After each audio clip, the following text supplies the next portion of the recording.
Good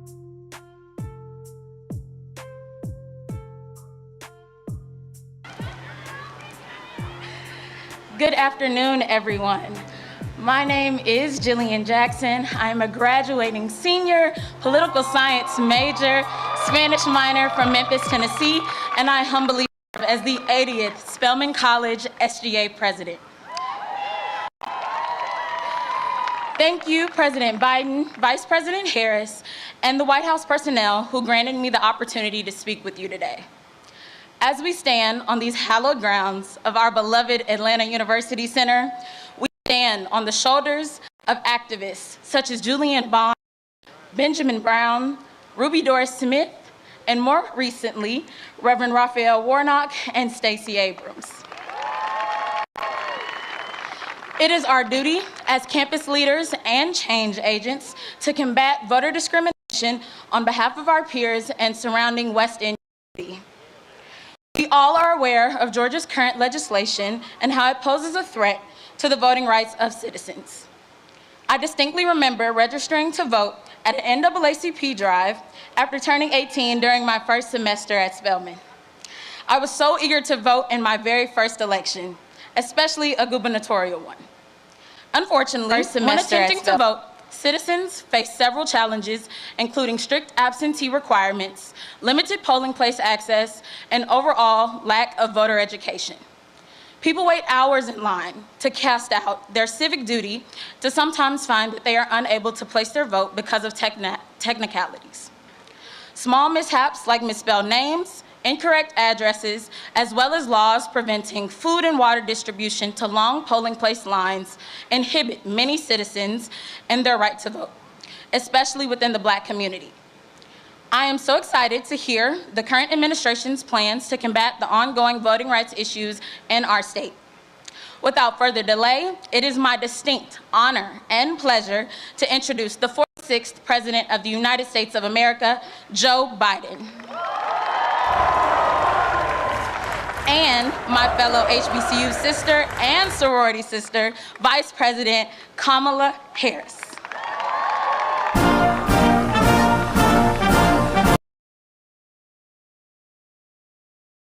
Fuck this guy. What is up, everyone? Please take a second to hit that like button. The more likes that we get in a short period of time, the more people the algorithm will bring into the chat to come hang out with us and see what's going on. So please hit that like button and let me know how you're doing.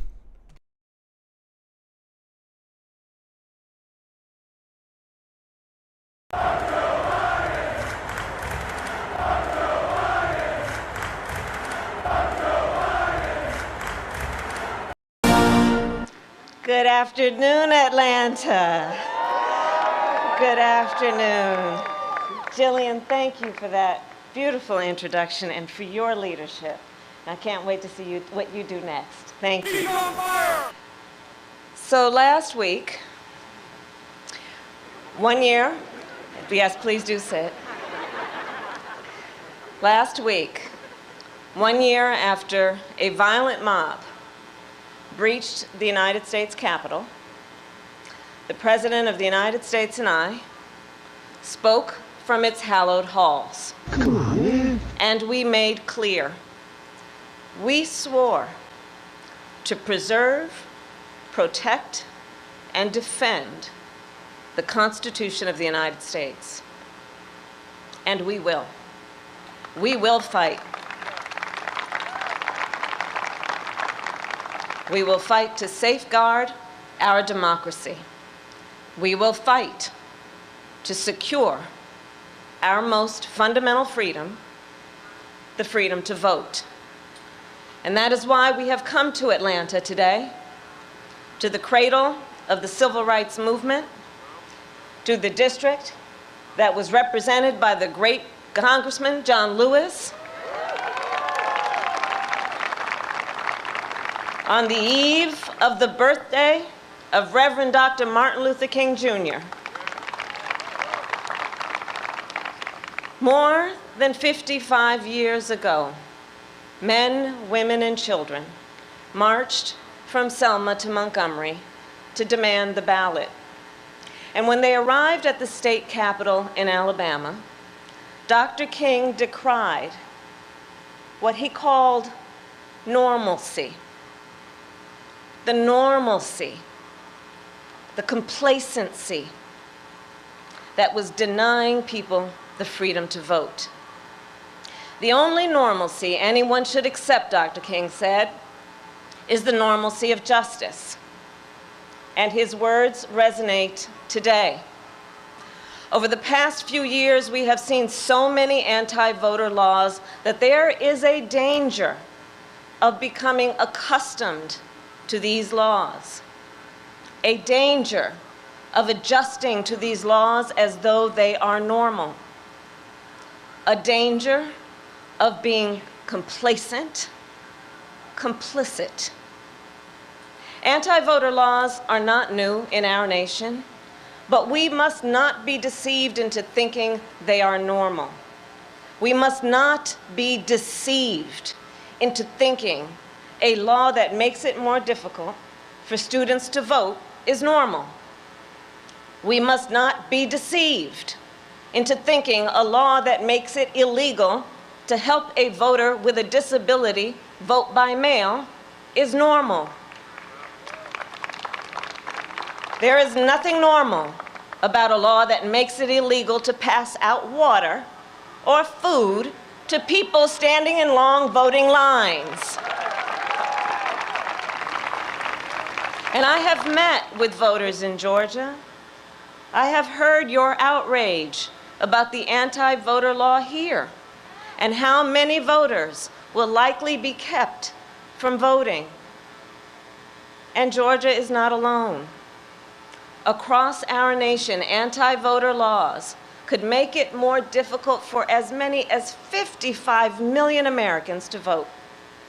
That is 1 out of 6 people in our country. And the proponents of these laws are not only putting in place obstacles to the ballot box, they are also working to interfere with our elections, to get the outcomes they want and to discredit those that they don't. That is not how a democracy should work.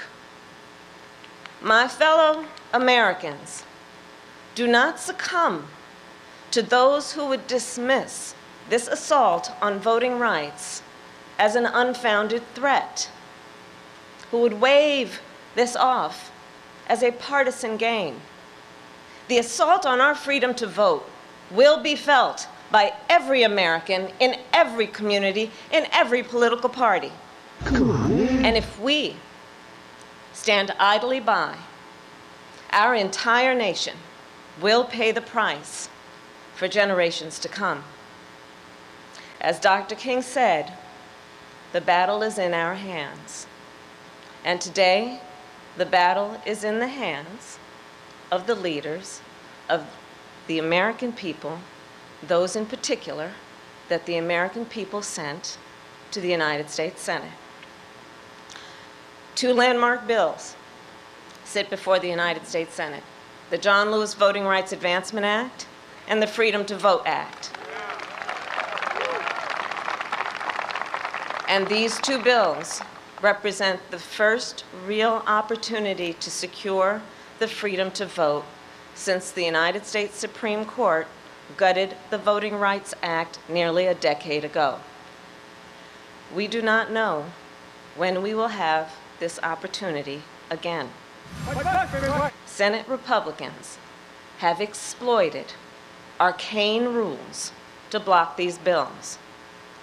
And let us be clear, the Constitution of the United States gives the Congress the power to pass legislation, and nowhere does the Constitution give a minority the right to unilaterally block legislation. The American people have waited long enough. The Senate must act. And the bottom line is this: years from now, our children and our grandchildren, they will ask us about this moment. They will look back on this time, and they will ask us not about how we felt. They will ask us, what did we do? We cannot tell them that we let a Senate rule stand in the way of our most fundamental freedom. Instead, let us tell them that we stood together as people of conscience and courage. Let us tell them we acted with the urgency that this moment demands. And let us tell them we secured the freedom to vote, that we ensured free and fair elections, and we safeguarded our democracy for them and their children. And now, my fellow Americans, it is my honor to introduce a leader who is unwavering in his commitment to defend our democracy and ensure the ballot prevails. The President of the United States of America, Joe Biden.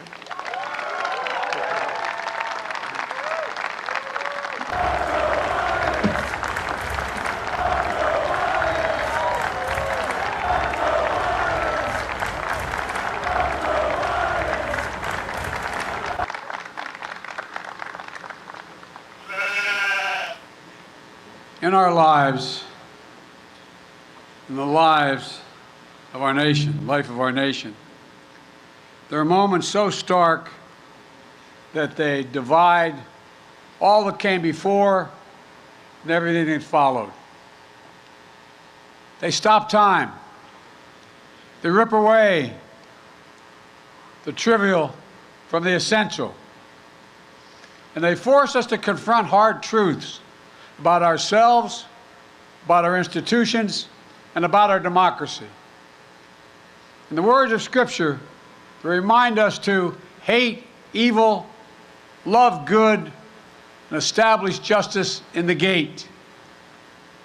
Last week, President Harris and I stood in the United States Capitol to observe one of those before and after moments in American history.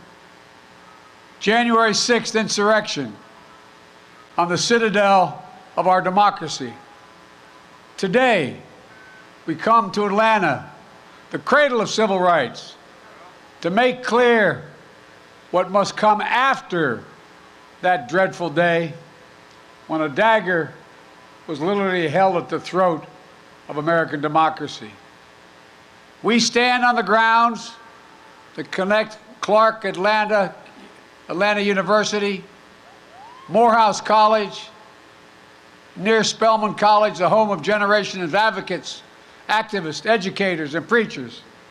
Young people, just like the students here, who have done so much to build a better America. We visited the sacred Ebenezer Baptist Church and paused to pray at the crypt of Dr. and Mrs. King and spent time with their family. And here in the district, as was pointed out, represented and reflected the life of beloved friend John Lewis. In their lifetimes, time stopped when a bomb blew up the 16th Street Baptist Church in Birmingham and murdered 4 little girls. They stopped when John and many others seeking justice were beaten and bloodied while crossing the bridge at Selma, named after the Grand Dragon of the Ku Klux Klan. They stopped. Time stopped. They forced the country to confront the hard truths and to act to keep the promise of America alive, the promise that holds that we're all created equal, but more importantly, deserve to be treated equally. And from those moments of darkness and despair came light and hope. Democrats, Republicans, and Independents worked to pass the historic Civil Rights Act and the voting rights legislation. And each successive generation continued that ongoing work. But then, the violent mob of January 6, 2021, empowered and encouraged by a defeated former president, sought to win through violence what he had lost at the ballot box, to impose the will of the mob, to overturn the free and fair election. And for the first time in American history, to stop the peaceful transfer of power. They failed. They failed. But democracy's victory was not certain, nor is democracy's future. That's why we're here today, to stand against the forces in America that value power over principle, forces that attempted a coup against the legally expressed will of the American people by sowing doubt, inventing charges of fraud, and seeking to steal the 2020 election from the people. They want chaos to reign. We want the people to rule. Let me be clear. This is not about me or Vice President Harris or our party. It's about all of us. It's about the people. It's about America. Hear me plainly. The battle for the soul of America is not over. We must stand strong and stand together to make sure January 6th marks not the end of democracy, but the beginning of a renaissance of our democracy. You know, for the right to vote and to have that vote counted is democracy's threshold liberty. Without it, nothing is possible. But with it, anything is possible. But while the denial of fair and free elections is undemocratic, it is not unprecedented. Black Americans were denied full citizenship voting rights until 1965. Women were denied the right to vote until just 100 years ago. The United States Supreme Court in recent years has weakened the Voting Rights Act. And now, the defeated former president and his supporters used the big lie about the 2020 election to fuel torment and anti-voting laws. New laws designed to suppress your vote, to subvert our elections. Here in Georgia, for years, you've done the hard work of democracy, registering voters, educating voters, getting voters to the polls. You've built a broad coalition of voters, black, white, Latino, Asian American, urban, suburban, rural, working class and middle class, and it's worked. You've changed the state by bringing more people legally to the polls. That's how you won the historic elections for Senator Raphael Warnock and Senator John Ossoff. You did it the right way, the democratic way. And what's been the reaction of Republicans in Georgia? Choose the wrong way, the undemocratic way. To them, too many people voting in a democracy is a problem. So they're putting up obstacles. For example, voting by mail is a safe and convenient way to get more people to vote. So they're making it harder for you to vote by mail. The same way, I might add, in the 2020 election, President Trump voted from behind the desk in the White House in Florida, dropping your ballots off to secure drop boxes. It's safe, it's convenient, and you get more people to vote. So they're limiting the number of drop boxes and the hours you can use them. Taking away the options has a predictable effect. Longer lines at the polls. Lines that can last for hours. You've seen it with your own eyes. People get tired. They get hungry. When the Bible teaches us to feed the hungry and give water to the thirsty, the new Georgia law actually makes it illegal. Think of this. I mean, it's 2020. And now 22 going into that election. It makes it illegal to bring your neighbors, your fellow voters, food or water while they wait in line to vote. What in the heck are we talking about? I mean, think about it. That's not America. That's what it looks like when they suppress the right to vote. And here's how they plan to subvert the election.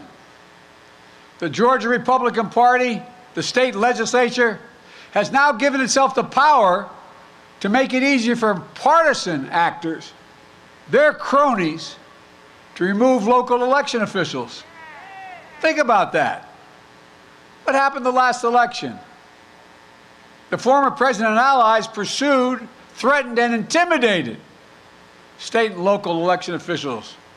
Election workers, ordinary citizens, were subject to death threats, menacing phone calls, people stalking them in their homes.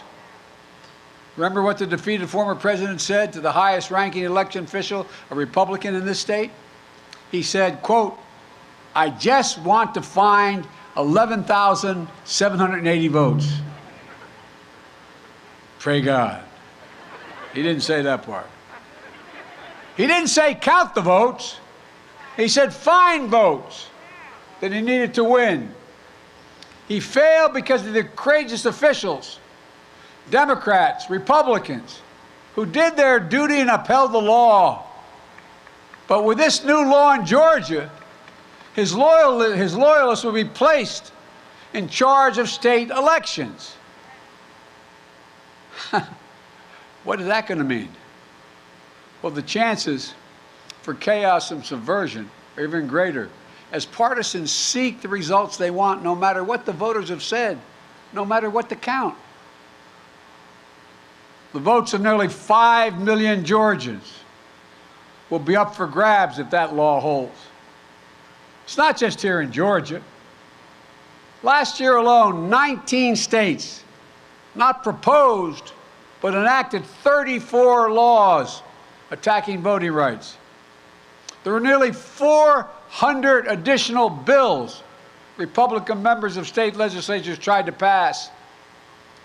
And now, Republican legislators in several states have already announced plans to escalate the onslaught this year. Their end game? To turn the will of the voters into a mere suggestion, something states can respect or ignore. Jim Crow 2.0 is about two insidious things: voter suppression and election subversion. It's no longer about who gets to vote. It's about making it harder to vote. It's about who gets to count the vote and whether your vote counts at all. It's not hyperbole. This is a fact. Look, this matters to all of us. The goal of the former president and his allies is to disenfranchise anyone who votes against them. Simple as that. The facts won't matter. Your vote won't matter. They'll just decide what they want and then do it. That's the kind of power you see in totalitarian states, not in democracies. We must be vigilant, and the world is watching. I know the majority of the world leaders, the good and the bad ones, adversaries and allies alike, they're watching American democracy and seeing whether we can meet this moment. And that's not hyperbole. When I showed up at the G7 with 7 other world leaders, there were a total of 9 present. Vice President Harris and I have spent our careers doing this work. I said, America's back. And the response was, for how long? For how long? As someone who's worked in foreign policy my whole life, I never thought I would ever hear our allies say something like that. Over the past year, we've directed federal agencies to promote access to voting, led by the Vice President. We've appointed top civil rights advocates to help the U.S. Department of Justice, which has doubled its voting rights enforcement staff. And today, we call on Congress to get done what history will judge. Pass the Freedom to Vote Act. Pass it now, which will prevent voter suppression. So here in Georgia, there's full access to voting by mail. There are enough drop boxes during enough hours so that you can bring food and water as well to people waiting in line. The Freedom to Vote Act takes on election subversion to protect nonpartisan electors officials who, doing their job from intimidation and interference, it would get dark money out of politics, create fair district maps and ending partisan gerrymandering. Look, it's also time to pass the John Lewis Voting Rights Advancement Act.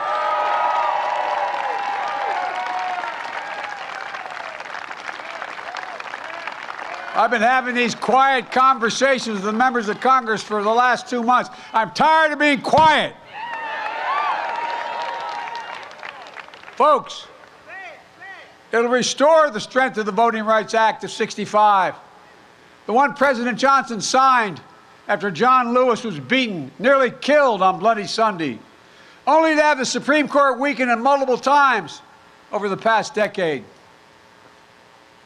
Restoring the Voting Rights Act would mean that Justice Department can stop discriminatory laws before they go into effect. Before they go into effect.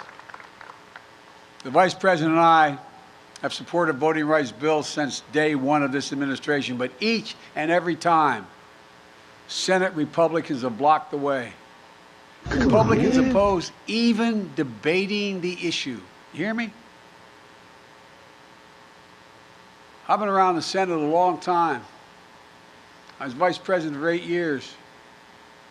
I've never seen a circumstance where not one single Republican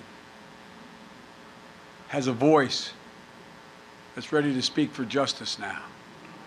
When I was a senator, including when I headed up the Judiciary Committee, I helped reauthorize the Voting Act 3 times. We held hearings, we debated, we voted. Was able to extend the Voting Rights Act for 25 years. In 2006, the Voting Rights Act passed 390 to 33 in the House of Representatives and 98 to 0 in the Senate, with votes from 16 current sitting Republicans in this United States Senate. 16 of them voted to extend it. The last year I was chairman, some of my friends sitting down here will tell you, Strom Thurmond voted to extend the Voting Rights Act. Strom Thurmond. You can say that again. Wow. You have no idea how darn hard I worked on that one. But folks, then it was signed into law the last time by President George W. Bush. You know, when we get voting rights extended in 1980, as I said, even Thurmond supported it. Think about that. The man who led the longest one of the longest filibusters in history in the United States Senate, 1957, against the Voting Rights Act. The man who led and sided with old Southern bulls in the United States Senate to perpetuate segregation in this nation. Even Strom Thurmond came to support voting rights. But Republicans today can't and won't. Not a single Republican has displayed the courage to stand up to a defeated president to protect America's right to vote. Not one. Not one. We have 50-50 in the United States Senate. That means we have 51 presidents. You all think I'm kidding. I've been pretty good at working with senators my career, but man, when you got 51 presidents, it gets harder. Any one can change the outcome. Sadly, the United States Senate, designed to be the world's greatest deliberative body, has been rendered a shell of its former self. It gives me no satisfaction in saying that as an institutionalist, as a man who was honored to serve in the Senate. But as an institutionalist, I believe that the threat to our democracy is so grave that we must find a way to pass these voting rights bills. Debate them, vote, let the majority prevail. And if that bare minimum is blocked, we have no option but to change the Senate rules, including getting rid of the filibuster for this.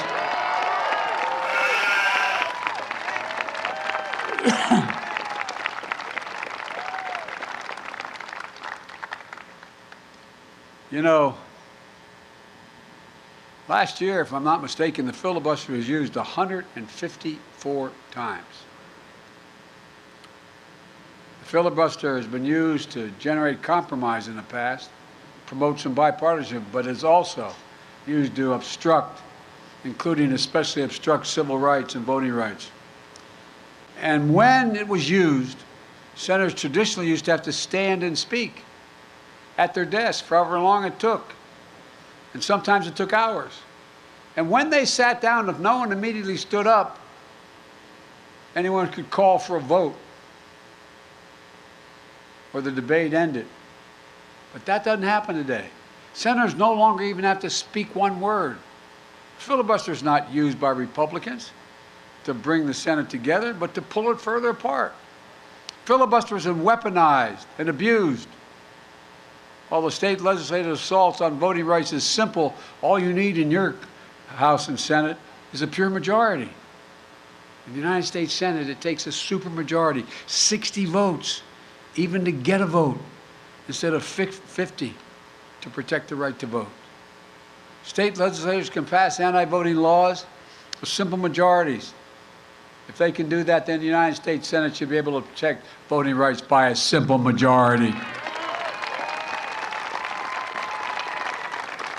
Today, I'm making it clear, to protect our democracy, I support changing the Senate rules, whichever way they need to be changed to prevent a minority of senators from blocking action on voting rights. When it comes to protecting majority rule in America, the majority should rule in the United States Senate. I make this announcement with careful deliberation, recognizing the fundamental right to vote is a right from which all other rights flow. And I make it with an appeal to my Republican colleagues, to those Republicans who believe in the rule of law, restore the bipartisan tradition of voting rights. The people who restored it, who abided by it in the past, were Richard Nixon, Gerald Ford, Ronald Reagan, George H.W. Bush, George W. Bush. They all supported the Voting Rights Act. Don't let the Republican Party morph into something else. Restore the institution of the Senate the way it was designed to be. Senate rules were just changed to raise the debt ceiling so we wouldn't renege on our debt for the first time in our history, prevent an economic crisis. That was done by a simple majority. As Senator Warnock said a few weeks ago in a powerful speech, if we change the rules to protect the full faith and credit of the United States, we should be able to change the rules to protect the heart and soul of our democracy. He was right. In the days that followed John Lewis's death, there was an outpouring of praise and support across the political spectrum. But as we stand here today, it isn't enough just to praise his memory. We must translate eulogy into action. We need to follow John Lewis's footsteps. We need to support the bill in his name. Just a few days ago, we talked about, up in the Congress and the White House, the event coming up shortly to celebrate Dr. King's birthday. And Americans of all stripes will praise him for the content of his character. But as Dr. King's family said before, it's not enough to praise their father. They even said, on this holiday, don't celebrate his birthday unless you're willing to support what he lived for and what he died for. The next few days, when these bills come to a vote, will mark a turning point in this nation's history. We will choose. The issue is, will we choose democracy over autocracy, light over shadows, justice over injustice? I know where I stand. I will not yield. I will not flinch. I will defend the right to vote, our democracy against all enemies, foreign and, yes, domestic. And the question is, where will the institution of the United States Senate stand? Every senator, Democrat, Republican, and Independent, will have to declare where they stand, not just for the moment, but for the ages. Will you stand against voter suppression? Yes or no? That's the question they'll answer. Will you stand against election subversion? Yes or no? Will you stand for democracy? Yes or no? And here's one thing every senator, every American should remember. History has never been kind to those who've sided with voter suppression over voters' rights. And it'll even be less kind for those who side with election subversion. So I ask every elected official in America, how do you want to be remembered? At consequential moments in history, they present a choice. Do you want to be on the side of Dr. King or George Wallace? Do you want to be on the side of John Lewis or Bull Connor? Come on, man. Do you want to be on the side of Abraham Lincoln or Jefferson Davis? This is the moment to decide, to defend our elections, to defend our democracy. And if you do that, you will not be alone. That's because the struggle to protect voting rights has never been born by one group alone. We saw freedom riders of every race, leaders of every faith marching arm in arm, and yes, Democrats and Republicans in Congress of the United States and in the presidency. I did not live the struggles of Douglas, Tubman, King, Lewis, Goodman, Cheney, Swerner, countless others, known and unknown. I did not walk in the shoes of generations of students who walked these grounds, but I walked other grounds because I'm so damn old I was there as well.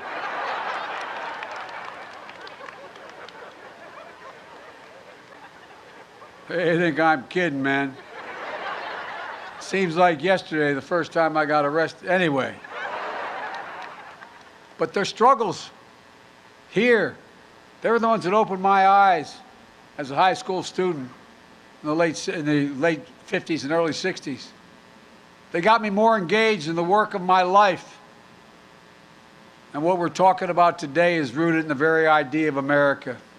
The idea that Annelle Ponder, who graduated from Clark, Atlanta, captured in a single word. She was a teacher and a librarian who was also an unyielding champion of voting rights. In 1963, when I was just starting college and university, after registering voters in Mississippi, she was pulled off a bus, arrested and jailed, where she was brutally beaten. In her cell, next to her, was Fannie Lou Hamer, who described the beating this way, and I quote, "I could hear the sounds of the licks and the horrible screams. They beat her. I don't know for how long. And after a while, she began to pray and ask God to have mercy on those people." Annelle Ponder's friends visited her the next day. Her face was badly swollen. She could hardly talk, but she managed to whisper one word: freedom. Freedom, the only word she whispered.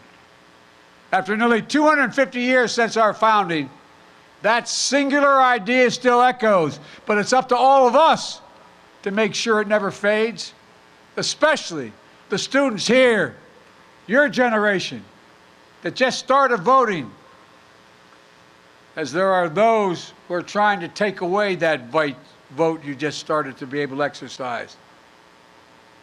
But the giants we honor today were your age when they made clear who we must be as a nation. Not a joke. Think about it. In the early 60s, they were sitting where you're sitting. They were you. And like them, you give me much hope for the future. Before and after in our lives, in the life of this nation, democracy is who we are, who we must be now and forever. So let's stand in this breach together. Let's love good, establish justice in the gate. And remember, as I said, this is one of those defining moments in American history. Each of those who vote will be remembered by class after class in the 50s and 60s, the 2050s and 60s. Each one of the members of the Senate is going to be judged by history on where they stood before the vote and where they stood after the vote. There's no escape. So let's get back to work. As my grandfather Finney used to say every time I walked out the door in Scranton, he'd say, "Joey, keep the faith." Then he'd say, "No, Joey, spread it. Let's spread the faith and get this done." May God bless you all, and may God protect the sacred right to vote. Thank you. I mean it. Let's go get this done. Thank you.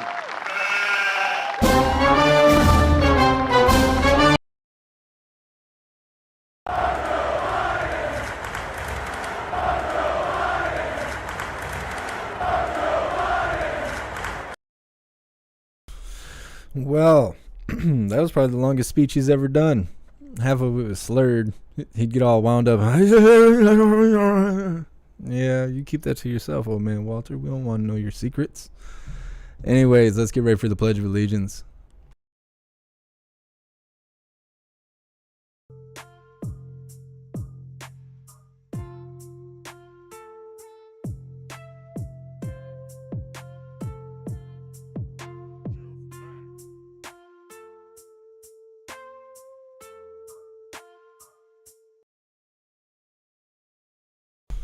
All right, please join me for the Pledge of Allegiance. I pledge allegiance to the flag of the United States of America and to the republic for which it stands, one nation, under God, indivisible, with liberty and justice for all.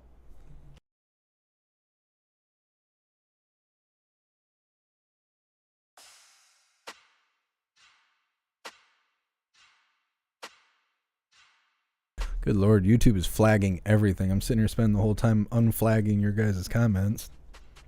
YouTube must be real scared. Yeah. Anyways, that is what we had on the schedule for today. I know there was stuff going on earlier, but I was busy and I was away from the house. So my apologies on that.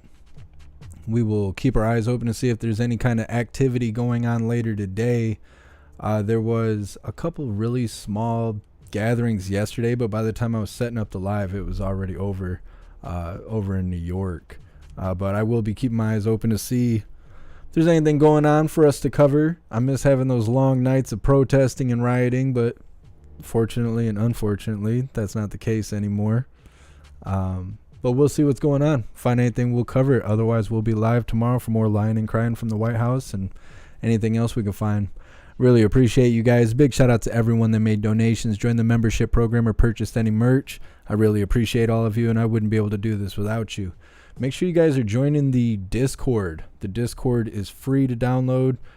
You go through the link in my description or on my link tree, follow the few simple steps, and you'll be greeted with an automated message letting you know that you've done all you need to do in order to receive notifications for when and where we go live. We have a news board that is constantly being updated to keep you up to date with what's going on around the world.